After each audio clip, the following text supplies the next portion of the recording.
Pemirsa, jangan lupa subscribe channel YouTube Official UTV, like dan bunyikan lonceng notifikasi Anda.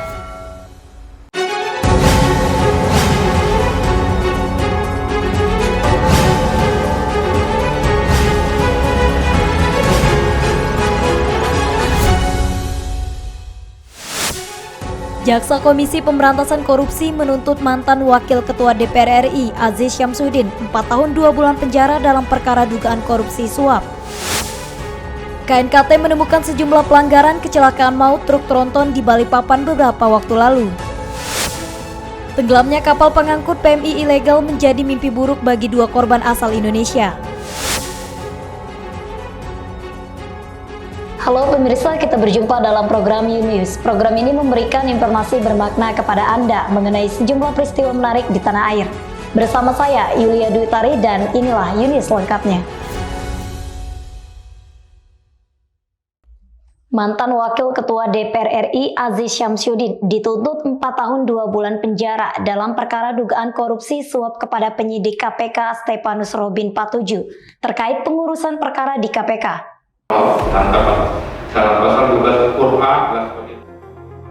Tuntutan tersebut dibacakan tim Jaksa Penuntut Umum KPK pada sidang yang digelar di Pengadilan Tipikor Jakarta 24 Januari. Berdasarkan fakta persidangan, Jaksa KPK menilai mantan Wakil Ketua DPR RI Aziz Syamsuddin telah terbukti melanggar seluruh unsur dakwaan Jaksa Penuntut Umum KPK. Selain itu, terdakwa juga dituntut membayar denda senilai Rp250 juta subsidi 6 bulan kurungan dan dituntut pencabutan hak politik selama 5 tahun. Jaksa menilai terdakwa terbukti menyuap dan memberikan uang senilai Rp3 miliar lebih dan $36.000 Amerika kepada mantan penyidik KPK Stepanus Robin Patuju dan pengacara Maskur Hussein.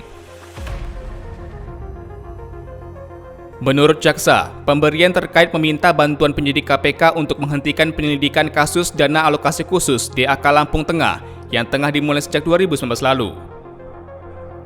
Aziz meminta agar Stepanus Robin Patuju dan pengacara Maskur Hussein mengurus agar KPK tidak menyeret dugaan keterlibatannya bersama Aliza Gunardo dalam kasus DAK Lampung Tengah tahun anggaran 2017 lalu.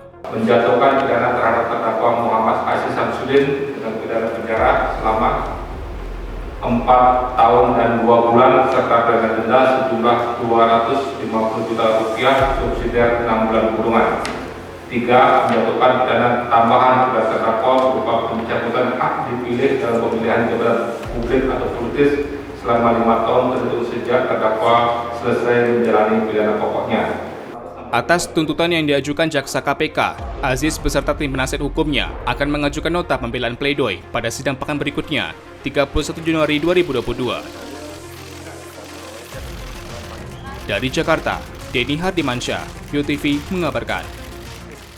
Pemerintah belum memiliki rencana memberlakukan PPKM darurat atau lockdown. Hingga kini pemerintah akan terus menggunakan asesmen level sebagai basis pengetatan masyarakat.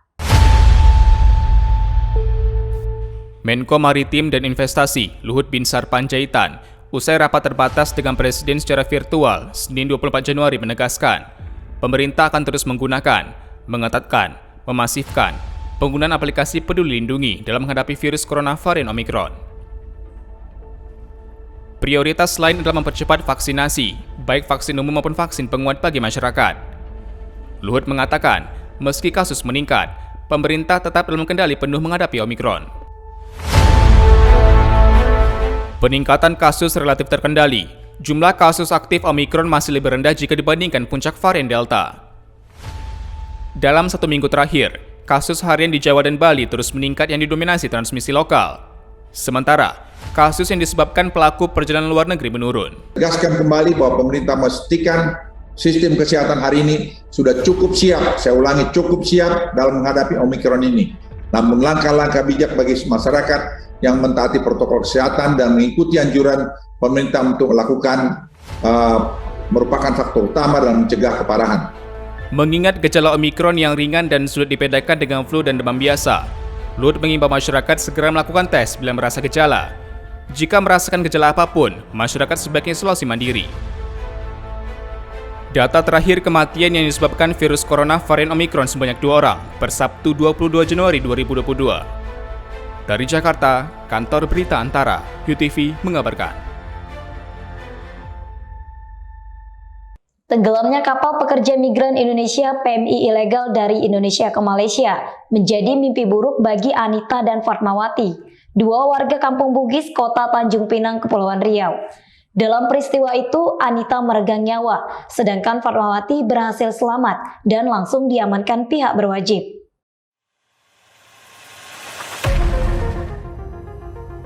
Mimpi Anita, Fatmawati, serta 25 PMI lainnya untuk bekerja di negeri jiran karam bersama kapal yang mereka tumpangi di perairan Teluk Ramunia, Malaysia, Kamis dini hari.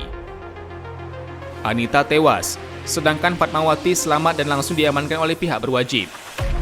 Saat pergi meninggalkan rumah, pihak keluarga melihat kejanggalan lantaran Anita pergi tanpa identitas, sedangkan Fatmawati pergi tanpa pamit. Seperti kayak biasanya cuma kayak salam, ya begini kayak bukan cuma dia bilang apa sama orang tua sama mama kan. Iya.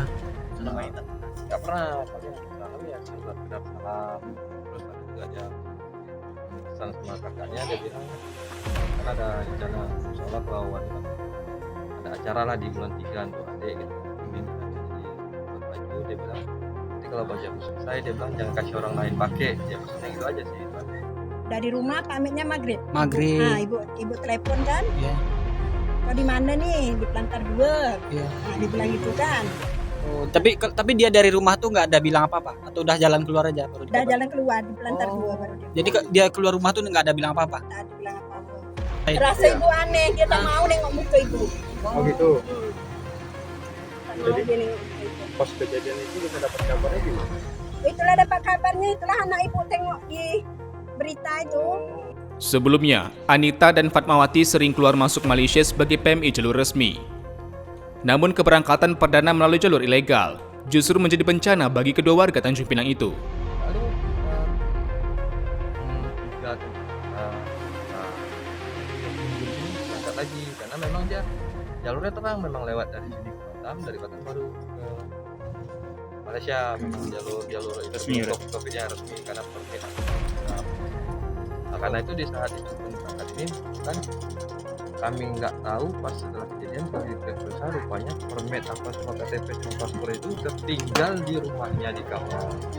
Rumahnya di kamar sini. Nah, Kami sering ke Malaysia tapi kami tak jalur belakang resmi. kalau Fatmawati ini memang kerja di Malaysia atau Sama ibu dulu kami lockdown balik bulan 3 kan. Nah, tahun kemarin dah 2 tahun dah balik. Ya. Iya kan selama pandemi kan. Nah, pandemi kami masuk istilahnya itu resmi lah kami jalan depan kan.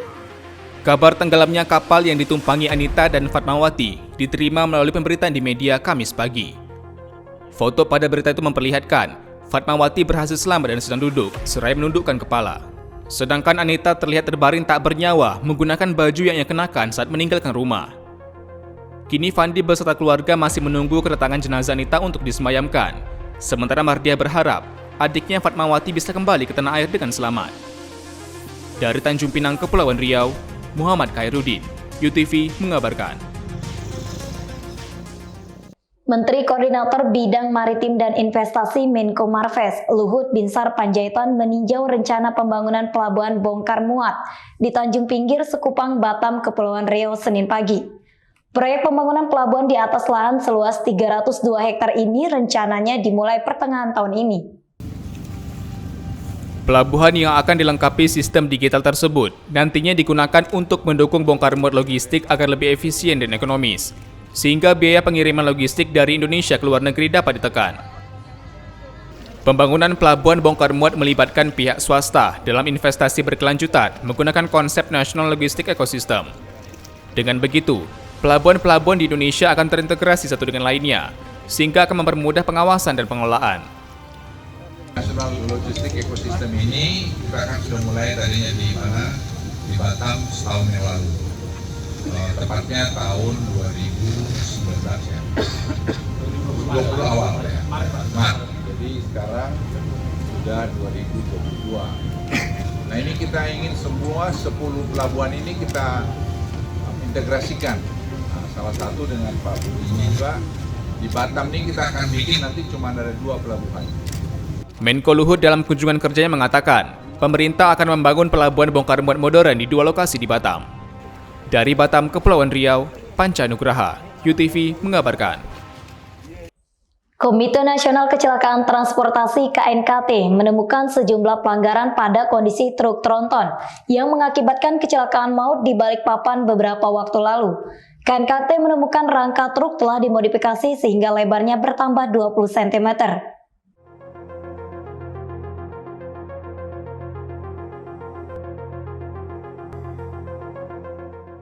KNKT menemukan adanya modifikasi yang tidak sesuai peruntukannya, yaitu penambahan dimensi truk dan penambahan lebar truk. Diketahui bahwa rangka atau sasis truk tronton tersebut ditambah panjangnya 20 cm.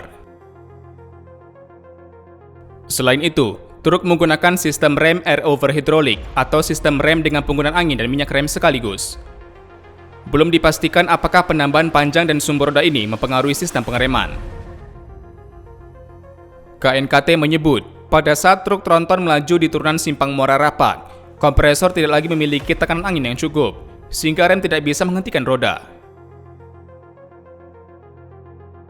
Sebelumnya, truk tronton menghantam sejumlah kendaraan di simpang Muara Rapak, Balikpapan, Kalimantan Timur, sehingga memakan banyak korban, di antaranya 4 orang meninggal dunia, 1 orang dalam kondisi kritis, dan puluhan orang luka-luka. Tim UTV mengabarkan. Sebanyak 114 rukun warga RW di 36 desa akan menerima bantuan program Gerbang Kampung dari pemerintah Kabupaten Bintan tahun ini. Masing-masing RW akan mendapatkan bantuan 50 juta rupiah.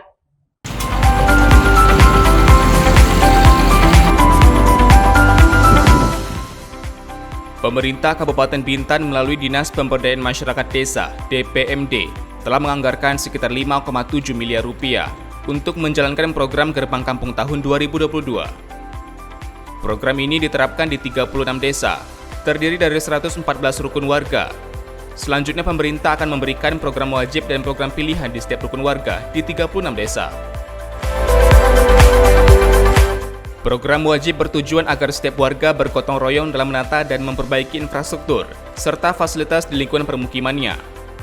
Setiap warga juga diharapkan dapat menciptakan iklim usaha baru, menumbuh kembangkan pelaku usaha mikro kecil dan menengah, sehingga meningkatkan ekonomi kerakyatan di desa.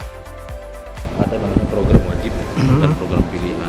Program wajib itu seperti yang pertama bagaimana menumbuh kembangkan semangat kegotong royongan. Kemudian bagaimana mereka mampu menata dan memperbaiki infrastruktur yang skala kecil dan itu memang emergensi sifatnya. Kemudian bagaimana menciptakan iklim usaha baru, bagaimana mengembangkan UMKM yang ada di lingkup RW-nya sehingga nanti bisa diselaraskan dengan program pengembangan ekonomi yang ada di tingkat desa. Sementara itu, program pilihan yang akan diterapkan bertujuan untuk mendorong padat karya tuna desa dalam pengelolaan di bidang pertanian. Dari Bintan, Kepulauan Riau, Andri Dwi Sasmito, UTV mengabarkan. Menteri Koordinator Bidang Perekonomian Airlangga Hartarto menegaskan, pemerintah akan mempertahankan harga minyak goreng yang saat ini di kisaran Rp14.000 per liter.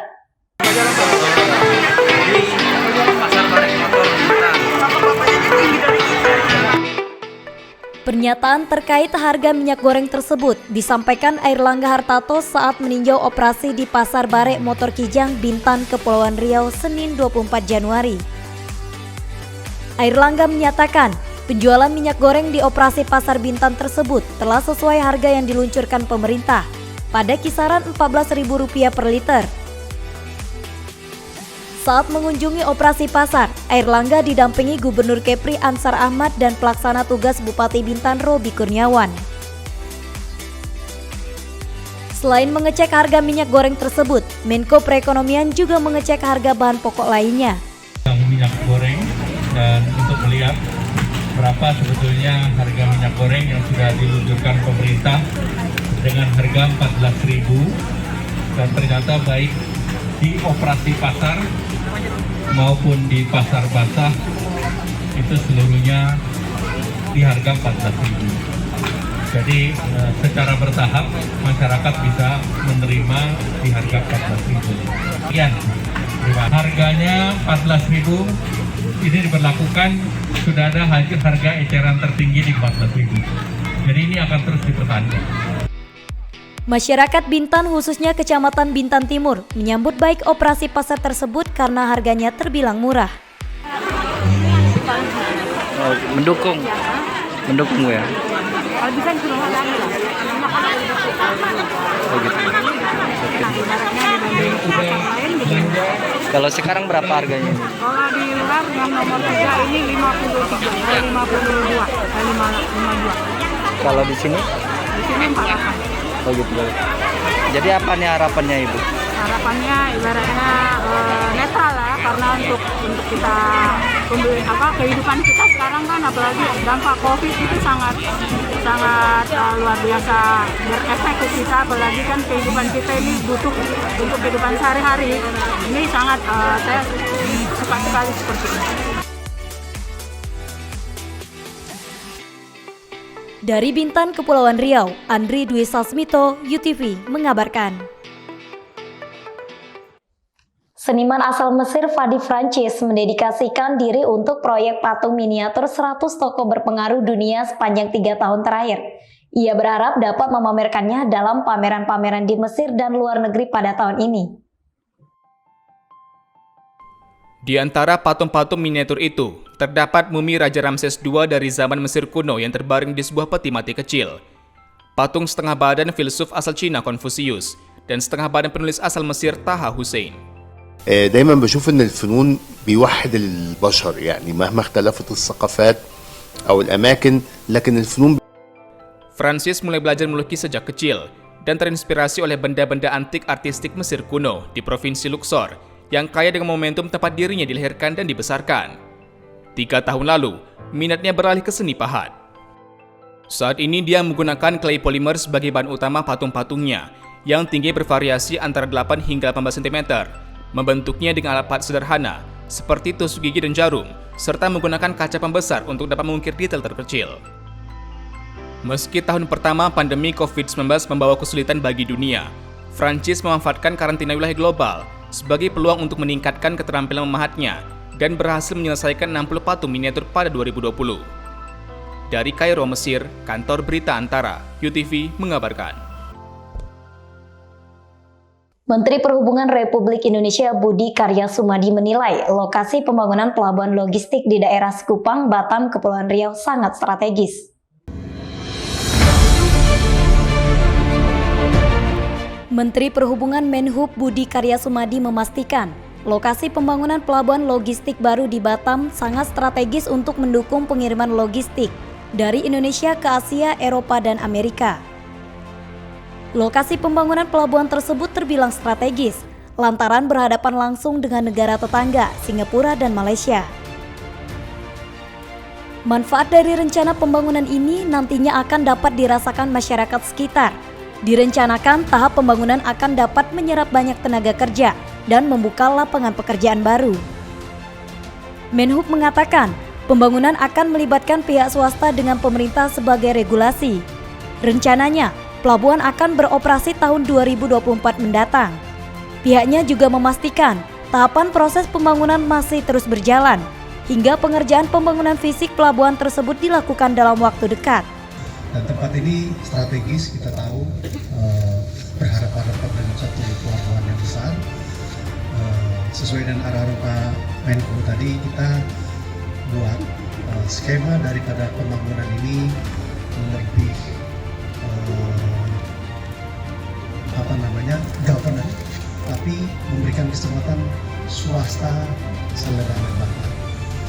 Ia menerangkan, skema pembangunan nantinya juga memberi kesempatan bagi pihak swasta yang ingin mengambil bagian dalam pembangunan melalui investasi jangka panjang. Dari Batam, Kepulauan Riau, Panca Nugraha, UTV mengabarkan. Pemerintah akan melakukan hilirisasi batubara menjadi DME untuk mengurangi impor LPG. Langkah ini akan menghemat subsidi APBN 60 hingga 70 triliun rupiah. Presiden Jokowi mengatakan, hilirisasi atau pemberian nilai tambah dari batubara menjadi DME bertujuan mengurangi impor LPG yang saat ini nilainya mencapai 80 triliun rupiah dari kebutuhan sebesar 100 triliun rupiah. Jokowi menyebut, jika LPG di-stop dan beralih ke DME, akan meringankan subsidi anggaran pendapatan belanja nasional APBN sekitar 60 hingga 70 triliun rupiah. Dimetil ether atau DME adalah hasil olahan atau pemrosesan sedemikian rupa dari batu bara berkalori rendah. DME memiliki sifat layaknya LPG, meski panas, namun gas dihasilkan sedikit lebih rendah dari LPG. Kita bisa memperbaiki neraca transaksi berjalan kita karena kita nggak impor. Tapi banyak memang, ini perintah sudah 6 tahun yang lalu saya sampaikan. Tapi memang kita ini sudah berpuluh-puluh tahun nyaman dengan impor. Sementara itu, Menteri Investasi Kepala Badan Koordinasi Penanaman Modal BKPM, Bahlil Lahadalia mengatakan, saat ini proyek hilirisasi batubara menjadi DME menjadi investasi terbesar kedua setelah Freeport. Proyek DME yang dikembangkan oleh perusahaan patungan antara PT Bukit Asam Tbk, PT Pertamina dan Air Products ini menyerap nilai investasi sebesar 33 triliun rupiah. Ditargetkan tuntas dalam 30 bulan. Pemahaman, negara ini hanya fokus investasi satu negara. Ini buktinya kita membuat perimbangan. Ini Amerika investasinya cukup gede, Pak. Ini investasi kedua setelah Freeport yang terbesar untuk tahun ini, Pak. Sebelumnya, Presiden Joko Widodo melakukan groundbreaking pembangunan proyek hilirisasi batu bara menjadi dimetil ether di Kabupaten Muara Enim, Sumatera Selatan pada Senin 24 Januari. Tim Kantor Berita Antara, UTV, mengabarkan. Kuil Tianhu di Kuala Lumpur, Malaysia menyalakan deretan lampion merah untuk menyambut Imlek mulai Sabtu 22 Januari hingga akhir festival lampion.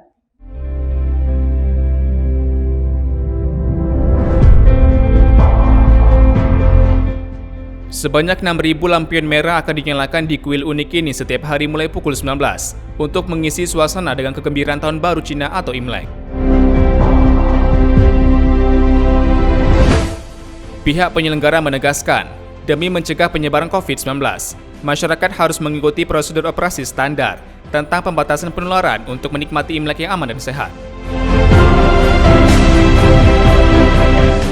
Sepanjang Tahun Baru Imlek, pemerintah Malaysia mengizinkan masyarakat mengunjungi rumah-rumah ibadah untuk berdoa memohon berkat.